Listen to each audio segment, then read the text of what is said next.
Salam damai sejahtera di dalam Tuhan kita Yesus Kristus. Shalom. Puji Tuhan oleh karena kita dapat memiliki kesempatan untuk mendengarkan pekabaran firman Tuhan. Dan ketika kita berada di depan layar kaca, kita sementara berada di depan atau berada di tengah hadirat Tuhan. Itulah sebabnya saya ingin mengajak kita semua sebelum mendengarkan pekabaran firman Tuhan, mari kita berdoa.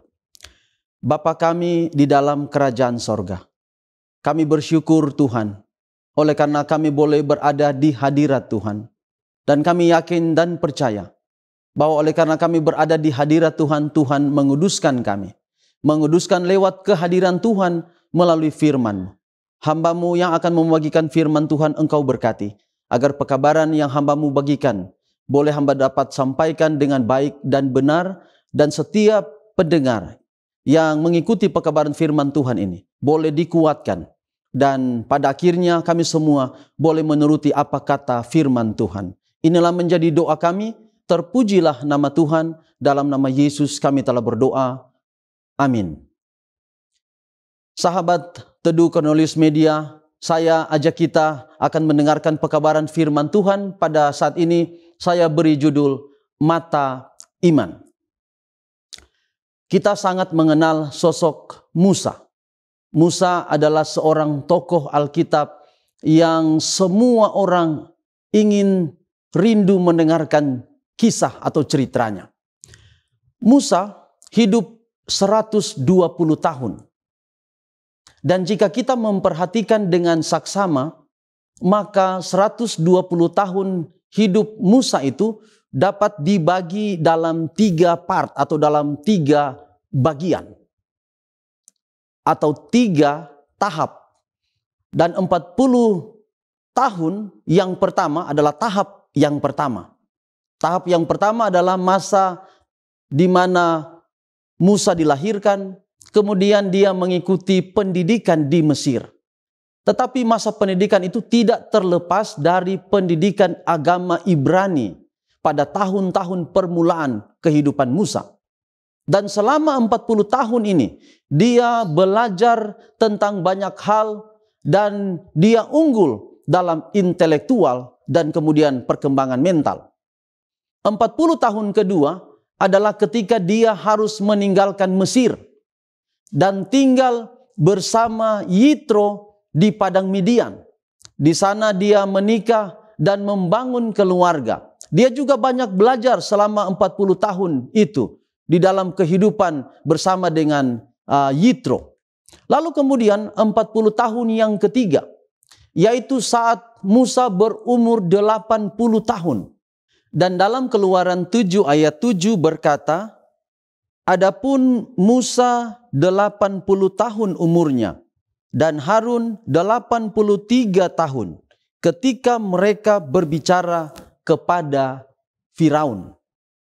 Jadi selama 40 tahun inilah Musa memimpin bangsa Israel dalam perjalanan pulang ke negeri perjanjian. Jadi kalau kita simpulkan, 40 tahun pertama Musa masa pendidikan di Mesir, 40 tahun kedua Musa memilih bergabung dengan umat-umat Tuhan, tetapi kemudian dia harus menyingkir ke Midian, tinggal dengan Yitro, lalu kemudian 40 tahun ketiga, yaitu di usia 80 sampai 120 tahun. Musa betul-betul dipakai atau digunakan oleh Tuhan untuk membawa bangsa Israel keluar dari Mesir. Dalam Ulangan pasal 32, Ulangan pasal 32 ayatnya yang ke-40 hingga ayat 50. Ulangan 32 ayat 48 hingga ayatnya yang ke-50. Dengan perikop ajal Musa mendekat. Pada hari itulah juga Tuhan berfirman kepada Musa, naiklah ke atas pegunungan Abarim, ke atas gunung Nebo yang di tanah Moab di tentangan Yeriko, dan pandanglah tanah Kanaan yang kuberikan kepada orang Israel menjadi miliknya. Kemudian engkau akan mati di atas gunung yang akan kau naiki itu. supaya engkau dikumpulkan kepada kaum leluhurmu, sama seperti Harun, kakakmu, sudah meninggal di Gunung Hor dan dikumpulkan kepada kaum leluhurnya. 40 tahun ketiga akan segera berakhir. Musa hampir mendekati usia 120 tahun. Dan bangsa Israel sudah sedikit lagi akan tiba di tanah Kanaan. Tetapi kaki Musa harus berhenti di Bukit Nebo. Musa tidak diizinkan Tuhan untuk memasuki negeri Kanaan. Bahkan Tuhan katakan bahwa Musa akan mati. Dalam Ulangan pasal 34 ayat 7 berkata, Musa berumur 120 tahun ketika ia mati. Matanya belum kabur dan kekuatannya belum hilang. Mungkin saja saat Musa mati, saat itu juga dia berhari ulang tahun yang ke-120 tahun. Karena informasi dari firman Tuhan. Ulangan pasal 33, Musa mengumpulkan bangsa Israel dan memohon doa, dan di sana disebutkan berkat Musa kepada suku-suku Israel. Dia memohon berkat kepada bangsa Israel. Ada pekabaran yang sangat penting yang perlu kita perhatikan. Musa tidak diizinkan Tuhan untuk memasuki tanah Kanaan. Mengapa? Bilangan pasal 20 di sana mengisahkan cerita bahwa Musa tidak menuruti perintah Tuhan. Dan kita tahu ceritanya, tempat itu adalah Meribah. Tuhan tidak kompromi dengan dosa.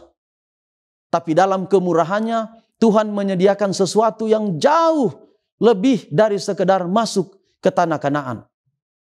Ulangan 34 ayat 1. Kemudian naiklah Musa dari dataran Moab ke atas gunung Nebo, yakni ke atas puncak Pisga, yang di tentangan Yeriko. Lalu Tuhan memperlihatkannya. Sekali lagi ayat ini katakan, Tuhan memperlihatkan kepadanya seluruh negeri itu. Daerah Gilead sampai ke kota dan seterusnya pada ayat 2. Yang saya garis bawahi di sini adalah Tuhan memperlihatkan kepadanya seluruh negeri itu.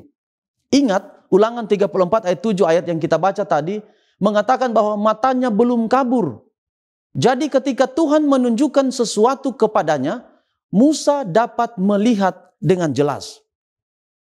Apabila saudara pernah tur rohani ke Israel dan berada di Bukit Nebo, maka saudara akan dibawa ke titik tempat Musa berdiri.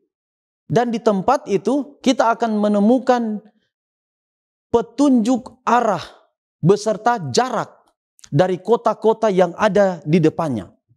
Jadi di sana ada kota Jericho dan lain-lain. Dan Yerusalem berada tepat 46 km lurus dari tempat itu. Kalau kita ikut jalan, itu kurang lebih 81 km. Jadi sebenarnya 46 km bagi mata Musa cukup jauh untuk mata manusia tanpa alat. Bagaimana bisa Musa melihat tanah Kanaan dengan jelas? Tidak mungkin. Lalu apa istimewanya Tuhan tidak membawa Musa ke negeri Kanaan, tapi hanya menunjuk negeri itu dari jauh? Apa gunanya? Apa baiknya negeri itu bagi pemandangan Musa? Saat saya berkuliah di Unclub, mendaki Gunung Kelabat, dari puncak saya bisa melihat kota Manado, tapi tidak bisa melihat dengan jelas. Saya lihat hanya samar-samar saja. Demikian pula mungkin Musa melihat Yerusalem, melihat Kanaan itu dari jauh. Pena Inspirasi mencatat kisah ini dalam buku Para Nabi dan Bapa volume halaman 66. Musa tidak hanya melihat tanah Kanaan, tapi dia melihat keempat penjuru mata angin. Bahkan Musa mengulangi kembali kisah hidupnya. Jadi sementara dia melihat dari atas puncak Bukit Nebo, dia mengulangi kembali kisah hidupnya, di mana dia harus meninggalkan kemegahan istana Mesir dan bergabung dengan umat-umat Israel. Kemudian dia harus menyingkir ke Midian, dengan secara sederhana dia hidup dengan Yitro. Dan kemudian akhirnya mendapat panggilan dari Allah untuk kembali ke Mesir dengan satu misi yang suci. Ia mengenang kembali perjalanan bangsa Israel menyeberang Laut Merah dan berjalan terus dengan mujizat-mujizat Tuhan yang nyata.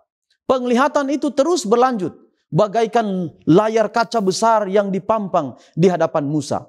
Ia melihat bangsa itu memasuki tanah Kanaan dan menempati tanah-tanah yang subur. Mereka membangun kota Yerusalem, tetapi karena kemurtadan, bangsa Israel kemudian tercerai-berai dan dijajah oleh bangsa-bangsa yang lebih kuat hingga ke zaman kerajaan Roma. Ia melihat kelahiran Yesus dan misi Yesus bagi dunia ini. Ia melihat Yesus sering menghabiskan waktu di Taman Getsemani dan seterusnya hingga Yesus harus meninggalkan murid-muridnya yang tetap setia bekerja dalam pekerjaan Tuhan. Dan akhirnya pena inspirasi juga berkata, khayal itu pun berhenti. Dan seperti seorang serdadu yang kelelahan, Musa pun berbaring dan kemudian mati. Jadi, sesungguhnya bukan mata jasmani yang digunakan Musa untuk melihat negeri perjanjian. Ia diizinkan Tuhan untuk melihat jauh ke depan, bukan hanya Kanaan di dunia ini saja, tetapi Kanaan surgawi yang ada jauh di depannya dengan mata iman. Sekali lagi, bukan dengan mata jasmani, tetapi dengan mata iman. Mata jasmani tidak bisa melihat jauh ke depan, tetapi mata iman dapat melihat jauh dan lebih jauh lagi ke depan. Ibrani pasal 11 ayat 24 hingga ayat 29. Karena iman maka Musa setelah dewasa menolak disebut anak putri Firaun, karena ia lebih suka menderita sengsara dengan umat Allah daripada untuk sementara menikmati kesenangan dari dosa. Ia menganggap penghinaan karena Kristus sebagai kekayaan yang lebih besar daripada semua harta Mesir, sebab pandangannya ia arahkan kepada upah. Karena iman, maka ia telah meninggalkan Mesir dengan tidak takut dan murka raja. Ia bertahan sama seperti ia melihat apa yang tidak kelihatan. Karena maka ia mengadakan Paskah dan pemercikan darah, supaya pembinasa anak-anak sulung jangan menyentuh mereka. Karena iman, maka mereka telah melintasi Laut Merah, sama seperti melintasi tanah kering. Sedangkan orang-orang Mesir tenggelam ketika mereka mencobanya juga. Ia menganggap penghinaan karena Kristus sebagai kekayaan. Jadi apa yang dia rasakan di Mesir, dia tinggalkan semuanya itu. Benar apa yang dikatakan dalam Ibrani 11 ayat 1. Ibrani 11 ayat 1 berkata, iman adalah dasar dari segala sesuatu yang kita harapkan dan bukti dari segala sesuatu yang tidak kita lihat. Sahabat teduh Cornelius Media yang Yesus kasihi, kita perlu mata iman untuk dapat melihat jauh ke depan. Jangan biarkan masalah kita hari ini menggugurkan iman kita. Bisa jadi problema yang kita hadapi melatih iman kita untuk melihat lebih jauh lagi ke depan. Amsal pasal 3 ayat 5 berkata, percayalah kepada Tuhan dengan segenap hatimu dan janganlah bersandar kepada pengertianmu sendiri. Karena Yesus juga berkata, barang siapa percaya kepadanya tidak binasa, melainkan beroleh hidup yang kekal. Musa tidak ada lagi, tetapi contoh yang Musa teladankan kepada kita saat ini, kiranya dapat kita praktekkan. Kalau kita tinggal di dalam Yesus, kuat di dalam Yesus, kita memandang ke depan. Kita bukan hanya melihat permasalahan-permasalahan hidup yang kita hadapi, tetapi kita melihat jauh ke depan bahwa Yesus menyiapkan upah kepada kita. Yesus menyiapkan kebahagiaan kepada kita. Mungkin kita di dunia ini bahagia, tapi kebahagiaan kita kebahagiaan yang terbatas. Kadang-kadang bahagia, kadang-kadang juga kita dalam permasalahan. Tetapi kalau kita memandang jauh ke depan, mata yang kita gunakan adalah mata iman, maka kita akan melihat bahwa Tuhan menyediakan sesuatu yang lebih terbaik lagi dari apa yang kita rasakan hari ini. Sahabat teduh Cornelius Media, biarlah kiranya Tuhan memberkati kita semua, memberkati saudara-saudara, agar memiliki iman yang teguh kepada Tuhan. Percaya kepada Tuhan, jangan bersandar kepada pengertian sendiri. Milikilah mata iman lebih daripada mata jasmani kita. Mari kita akhiri firman Tuhan dengan doa. Kita berdoa. Bapa di sorga, terima kasih untuk cerita dari Musa yang boleh kami dengarkan pada saat ini. Biarlah itu akan menguatkan kami, bahwa kalau Tuhan memberikan mata iman yang kuat kepada Musa, Tuhan yang sama juga memberikan kepada kami mata iman yang kuat, untuk dapat melihat bukan hanya hal-hal yang terjadi pada hari ini saja, pada saat ini saja, pada detik ini saja, tetapi ada upah yang Tuhan sediakan jauh di depan kami. Sehingga dengan demikian ya Bapa, kami akan kuat menghadapi tantangan hidup. Kami akan tetap bergantung kepada Tuhan, percaya kepada Tuhan. Memberkati setiap pendengar yang sudah mendengarkan, bahkan ada di dalam ibadah, bahkan ada di dalam renungan di hadirat Tuhan saat ini. Tuhan berkati. Biarlah firman Tuhan ini akan menjadi kekuatan bagi kami untuk terus berjalan setia kepada Tuhan sampai Maranatha. Inilah menjadi doa kami. Ampunilah dosa kami, terpujilah nama Tuhan. Di dalam nama anak-Mu Yesus Kristus kami persembahkan doa ini. Amin.